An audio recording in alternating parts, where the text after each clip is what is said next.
Thank you sir.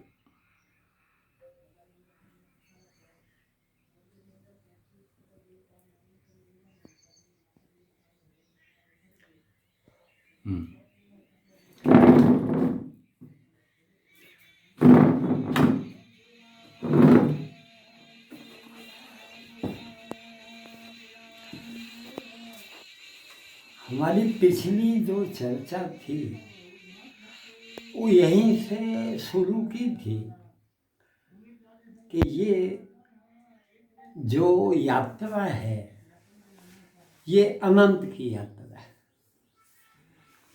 ये यात्रा जो है कोई एक दिन की यात्रा नहीं है। अच्छा, इस अनंत की यात्रा के लिए जो ये अनंत की यात्रा है वो यात्रा जो है एक दिन में, एक वर्ष में, एक जन्म में वो कोई पूरा होने वाला मामला नहीं है।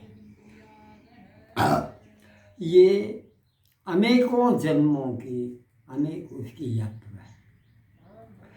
तो इसमें जो मुख्य बात है वो एक ही है कि जीवन का जो विकास है वो धीरे धीरे होता है और धीरे धीरे अनेक जन्मों तक इस तरह का ये चलता रहता है।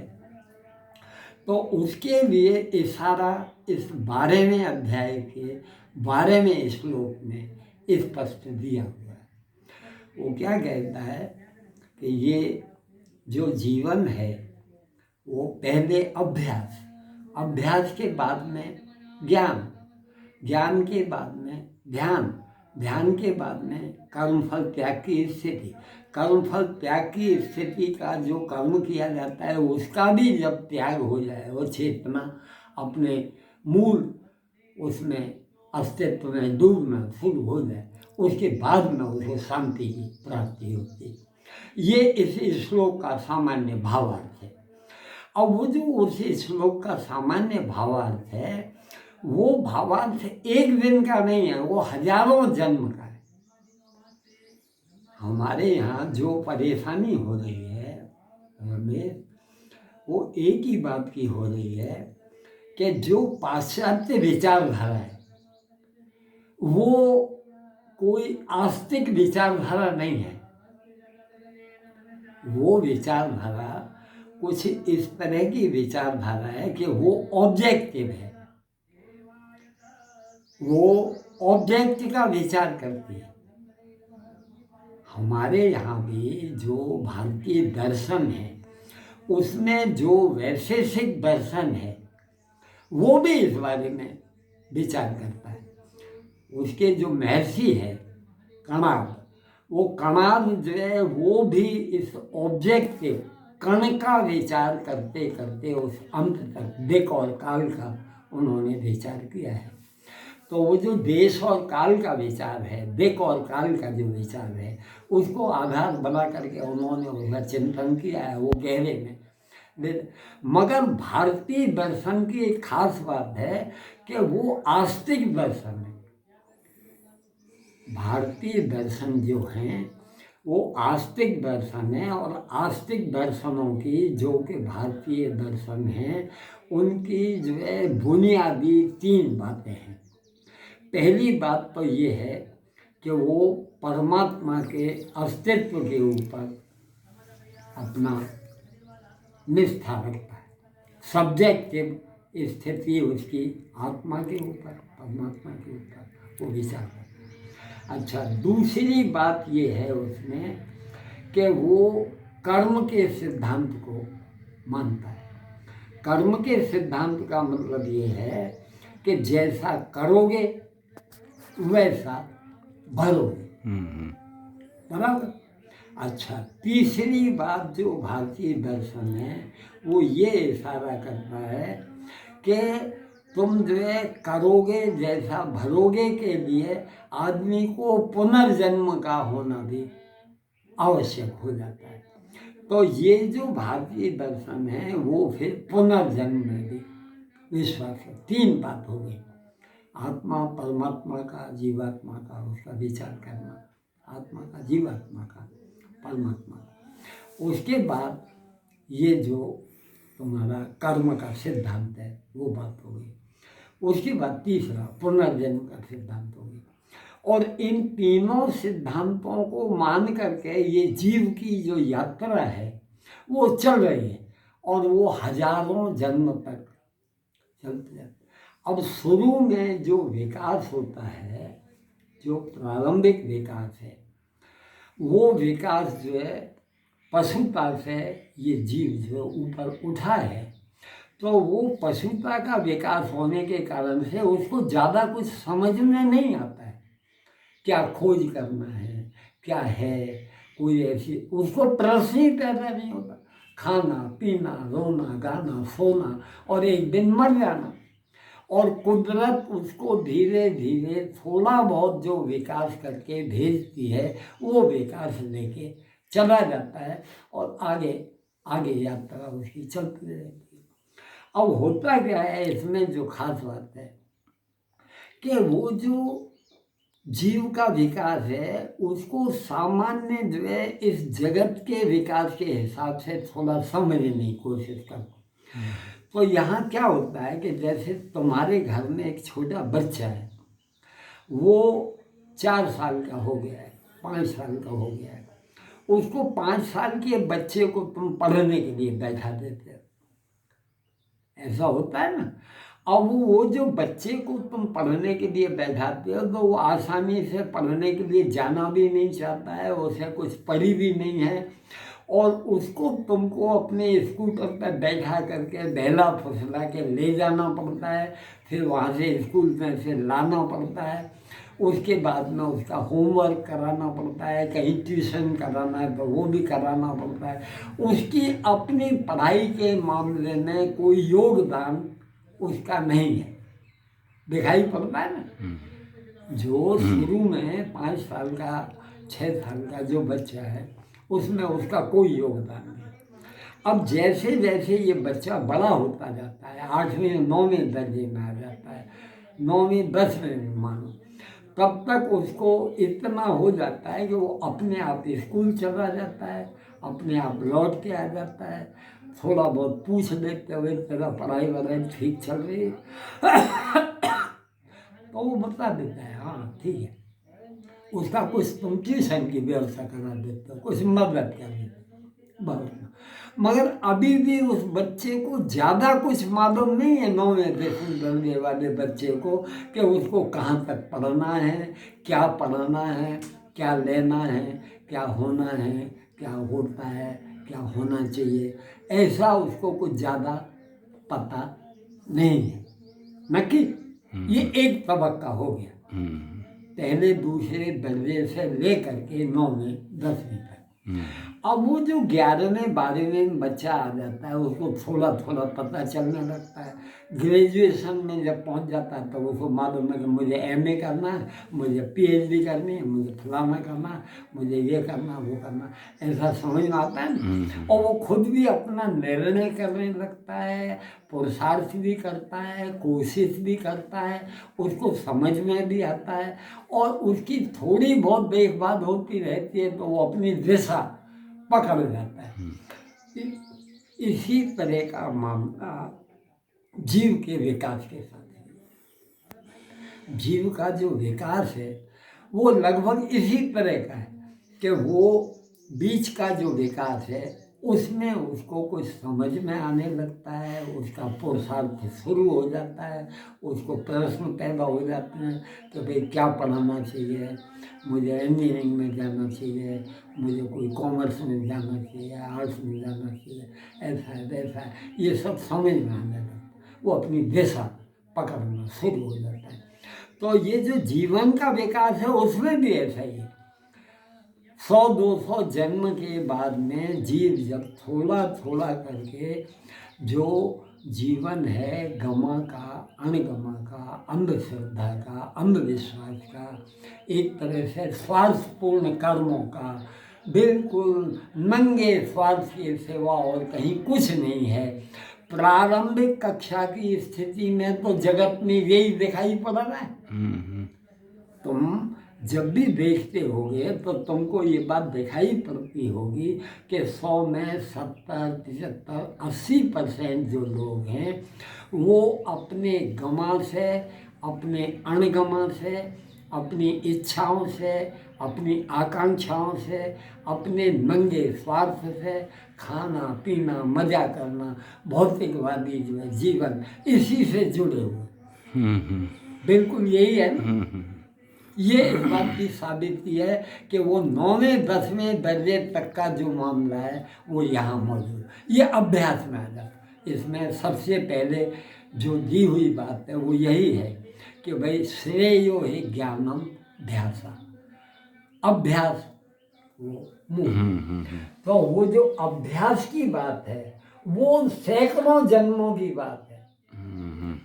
आदमी का जो विकास होता है वो इसी तरह से होता है कि वो अंधश्रद्धा, अंधविश्वास, अपना गमा, अपना अणगमा, मेरा ये, उसकी गीता के 7वें अध्याय में कुछ श्लोक हैं, उसमें बीच में 3-4 श्लोक हैं, उसको अगर तलाश करोगे तो वो मिल जाएगा, जिसमें कृष्ण अर्जुन से जब उसका प्रश्न का उत्तर देता है तो खुलासा करता है। कृष्ण कहता है कि 4 प्रकार के लोग मेरा स्मरण करते हैं, आर्त, अर्थार्थी, जिज्ञासु, अनज्ञानी। कृष्ण इस बात को कहता है कि आर्त, अर्थार्थी, जिज्ञासु, अनज्ञानी, इस प्रकार के 4 प्रकार के लोग मेरा स्मरण करते हैं। गीता के 7वें अध्याय का 16वां श्लोक ये है, ढूंढ लेना। अच्छा, अब उसके बाद में 17वें श्लोक में वो इस बात का खुलासा करता है। वो कहता है कि इन चारों में जो ज्ञानी है वो मुझे परम प्रिय है। विचार करना, आर्त की अर्थार्थी की बात उसने कही है, आर्त को अर्थार्थी को छोड़ नहीं दिया है। वो भी दुनिया में तो वही है, उनकी टकावारी ज़्यादा है, 80% से ऊपर वही है, आर्त और अर्थार्थी।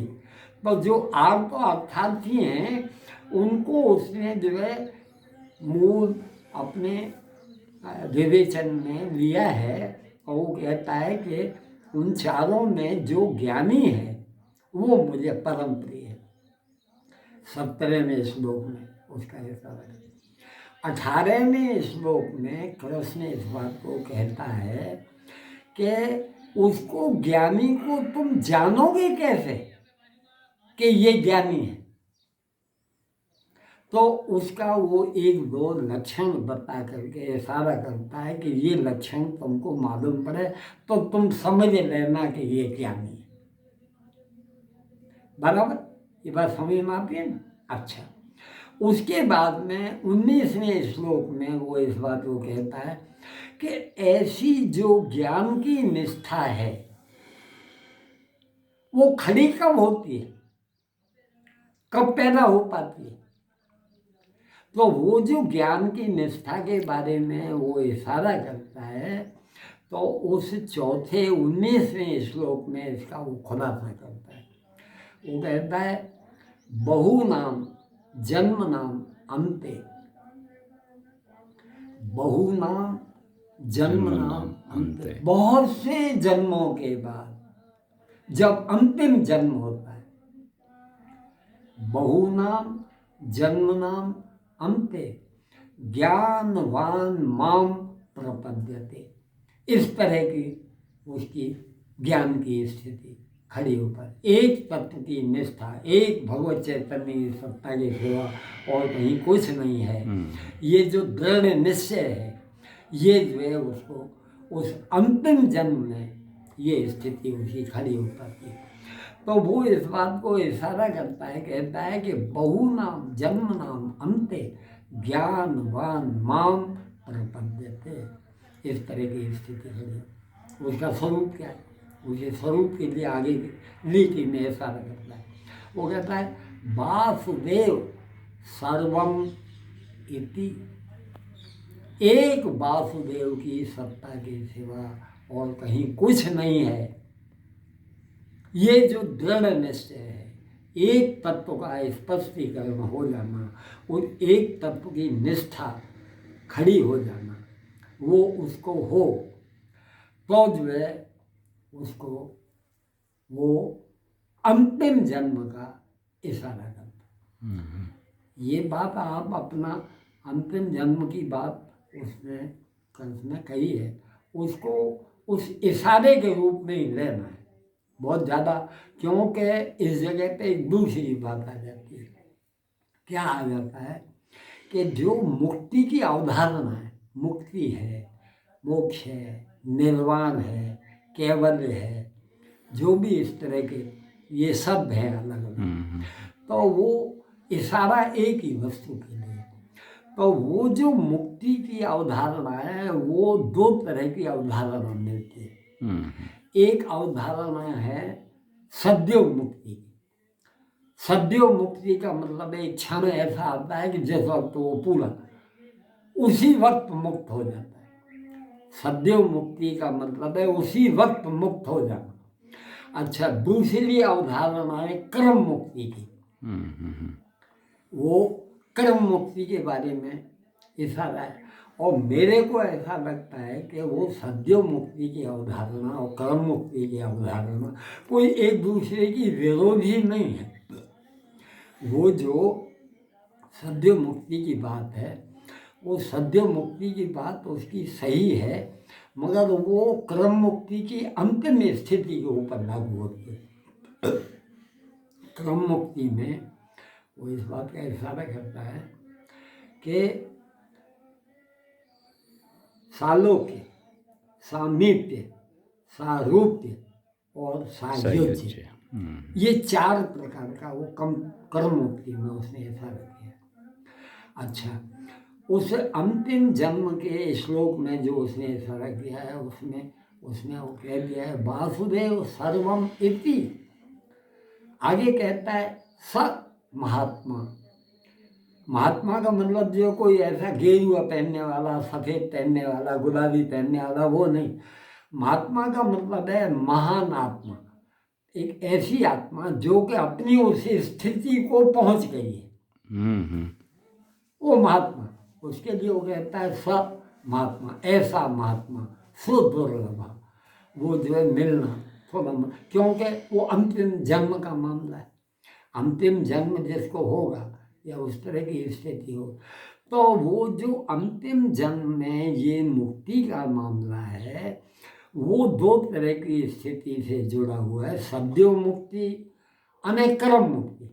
और कर्म मुक्ति का आपको सालोक्य, सामीप्य, सारूप्य और सायुज्य।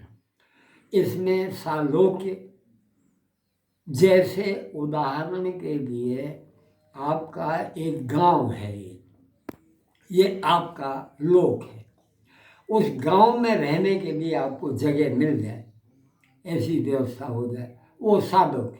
अब आप छूट गए, मगर सालोक्य वाली स्थिति, अभी आपकी कोई ज़्यादा पावर्स, ज़्यादा आपकी कोई वो स्थिति, वो प्रारंभिक कक्षा का मामला है। उसके बाद में सामीप्य। सामीप्य का मतलब है जो यहाँ का राजवी है अथवा और कोई जो इसका सर्विस कर रहा है, वो अपने पास अपने महल के और दरबारगढ़ के इलाके में आपको बुला दे और वहाँ आपको रखना शुरू कर दे, वो सामीप्य।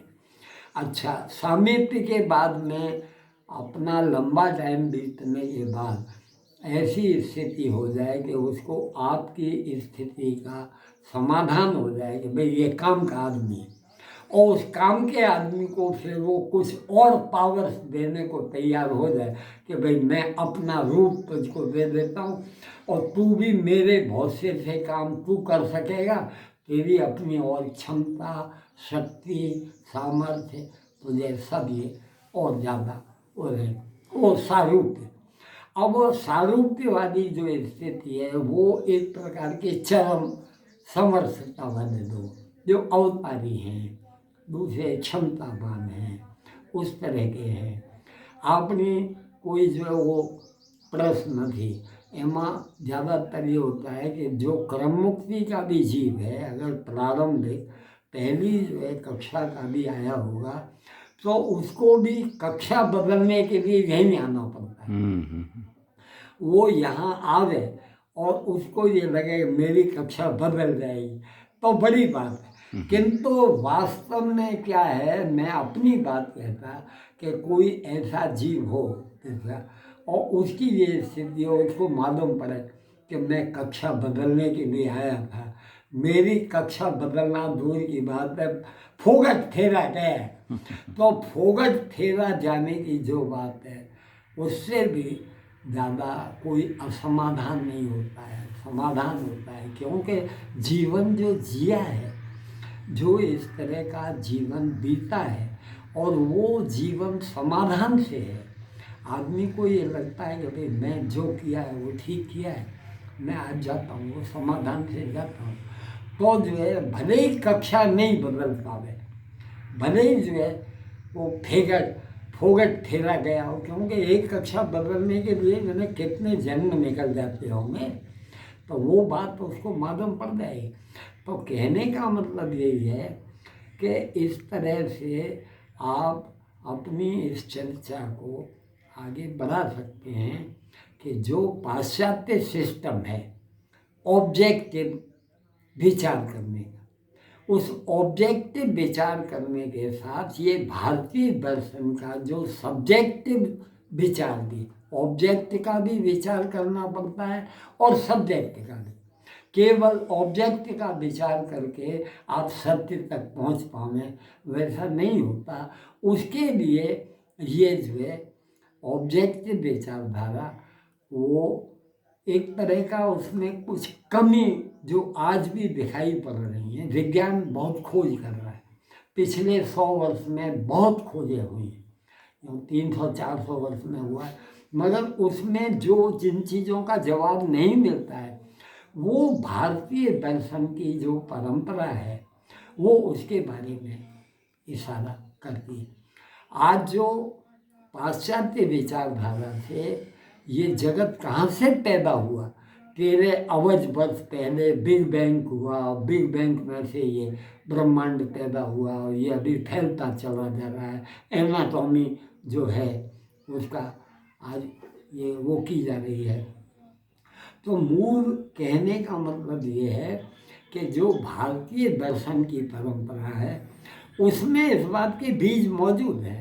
वो ऐसा, मैं कोई ये नहीं कह रहा हूँ कि विज्ञान को आप नीचे नजर से देखो, इसको वो, मैं केवल ये कह रहा हूँ कि जो ये समग्र है, इस समग्र को धीरे धीरे आदमी समझता जाए तो उसको इसका आधार इस भारतीय दर्शन की परंपरा में मिल जाएगा।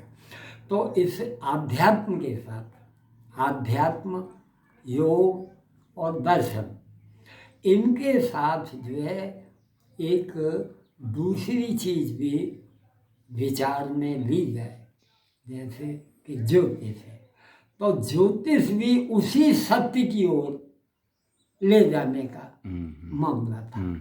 वो आपको अब आगे चर्चा हम आगे बढ़ाते रहेंगे, इसको आगे के बिंदु में ज्योतिष का, योग का, जो भी कुछ होगा वो आगे चर्चा करेंगे। आज के लिए इतना ही अपने पूरा करते हैं। संतु निरामया सर्वे भद्राणि पश्यन्तु माँ कश्चित् भाग् भवेत्। ओम सतो माँ सद्गमय तमसो माँ ज्योतिर्गमय मृत्युर्माँ अमृतम गमय। हरि ओम तत्सत्, हरि ओम तत्सत्, हरि ओम तत्सत्। ओम सहना भवतु सहनौ भुनक्तु सह वीर्यं करवावहै तेजस्विनावधीतमस्तु मा विद्विषावहै। ओम शांति शांति शांति।